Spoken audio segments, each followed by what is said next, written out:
Picture चालू करो बे। चलो भाई देखो अब मैं क्या करता हूँ। गोविंदगिरी जी प्रणाम आपको महाराज जी। और सबसे पहले मैं आपको जानना चाहूंगा, कल प्रधानमंत्री का उपवास तोड़वाते हुए आपको कैसा लगा? और मैं आपसे ये भी जानना चाहता हूँ, आपने उन्हें राजर्षि कहा, ऐसा क्यों महाराज जी? चलिए शुरू करते हैं।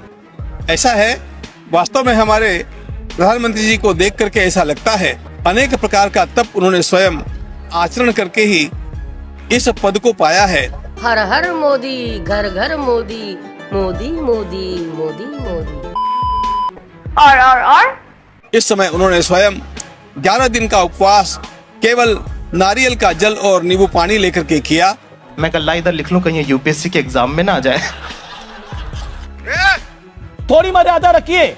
हमारे माननीय प्रधानमंत्री जी ने यही किया है। 370 को हटा दिया, राम जी का मंदिर बना दिया।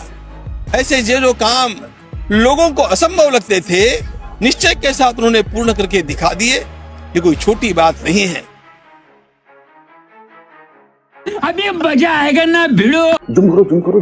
दीपक जी आपका नहीं आपका बहुत बहुत धन्यवाद। आपने 20 मिनट जिनको सुनाया वो भारतीय जनता पार्टी के एक साधारण कार्यकर्ता से कुछ नहीं थे, जिनको लेना देना कुछ नहीं है।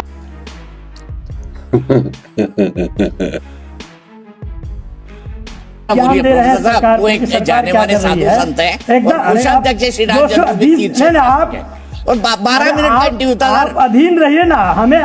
अरे मुझे कुछ बोलने तो दीजिए। आप अधीनता स्वीकार कीजिए, हमें बोलने तो दीजिए। इतना छोटा पहले कभी नहीं हुआ होगा। शर्म करो शर्म। मुझे नहीं मालूम, तो मैं नाम नहीं सुन पाया। वो इतने भावुक्त होकर क्यों बात कर रहे हैं कि प्रधानमंत्री नहीं अवतार है।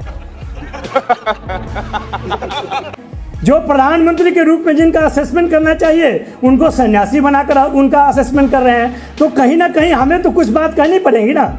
आप इन चीज़ों को जिस तरीके से बुलवा रहे हैं, सुनवा रहे हैं, आपका एक ही उद्देश्य है कि आप प्रधानमंत्री नहीं रहे, अवतार बन गए, सन्यासी हो गए। अरे बाप रे, ये तो धोती खोल रहा है।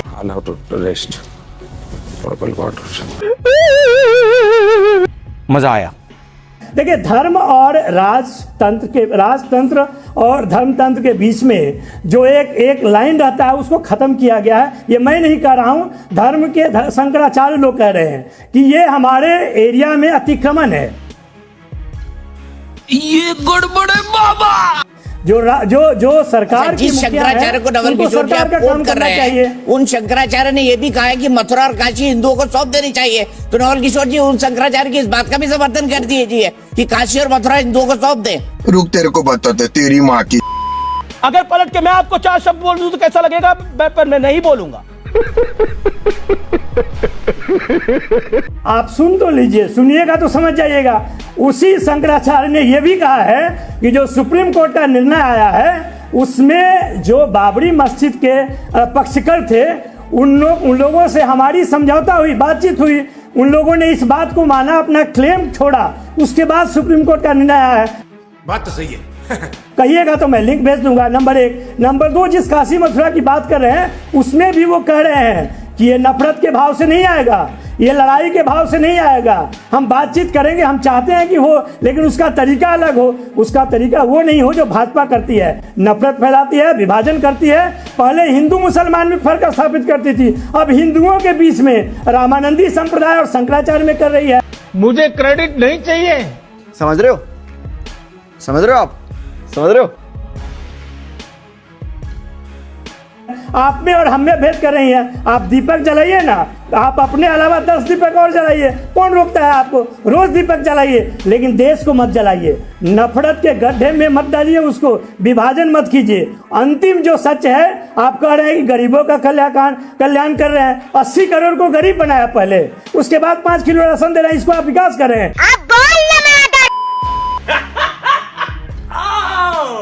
जो अच्छे दिन की बात करके आया और जो कहा कि मिनिमम और मैक्सिमम गवर्नमेंट और गवर्नेंस की बात किया, आज क्या कारण है कि धर्म के साये में जा रहा है? ये बिक गई है गवर्नमेंट। अब गवर्नमेंट में कुछ नहीं है। लगता है दोस्तों, इस वक्त मीडिया इस देश से खत्म हो चुकी है और इस देश में बचा हुआ है तो सिर्फ मोदी और मोदी। क्योंकि इस वक्त मीडिया का काम हो गया है मतलब अपने मुखिया को ऊपर दिखाने और दूसरा कोई काम नहीं है मीडिया का इस देश में। और मीडिया इस देश में ख़त्म हो चुकी है। हम लोग को शर्म आता है, हम लोग उस देश में पैदा हुए हैं जिस देश में मीडिया है ही नहीं है। और मीडिया इस देश से ख़त्म हो चुकी है, क्योंकि ख़त्म होने में मीडिया का ज़्यादा टाइम नहीं लगा और मीडिया लगभग 4 से 5 साल में ख़त्म हो चुकी है मीडिया। और इस देश से मीडिया तो ख़त्म हो चुकी है। इस देश में मीडिया का काम हो चुका है दलाली करना और अपने नेता को ऊपर दिखाना, उसके बाद कोई काम नहीं है। देश बेरोजगारी और महंगाई के चरम स्थान पर पहुंच गया है और लोग बेरोजगार पे बेरोजगार होते जा रहे हैं। लेकिन इस खबर को दिखाने के बजाय मीडिया सिर्फ अपने रामलला और मोदी को दिखाने में लगा हुआ है। और हम ये बात कभी नहीं कह सकते हैं कि हम राम विरोधी हैं, और ये बात किसी को ये बात कहना भी नहीं चाहिए, क्योंकि मोदी का विरोधी करने से ये बात नहीं होता है कि हम राम विरोधी हैं। और हमारा धर्म है मानना, और धर्म है मानना तो हम तो मानेंगे ही। लेकिन इस वक्त जो मोदी को नहीं मानता, इस वक्त मीडिया लगने लगा है कि वो राम को नहीं मानता। लेकिन ये बात और ये शर्म नहीं आता उन लोगों को कि इस देश में क्या हो रहा है मीडिया के साथ। उन लोगों को सोचना चाहिए जो मीडिया के मतलब दलाली करने में लगे हुए हैं। और इस देश में मीडिया का काम सिर्फ दलाली करना रह गया है, क्योंकि मीडिया इस देश से ख़त्म हो चुकी है। आप लोग क्या लगता है, आप लोग ज़रूर बताइएगा।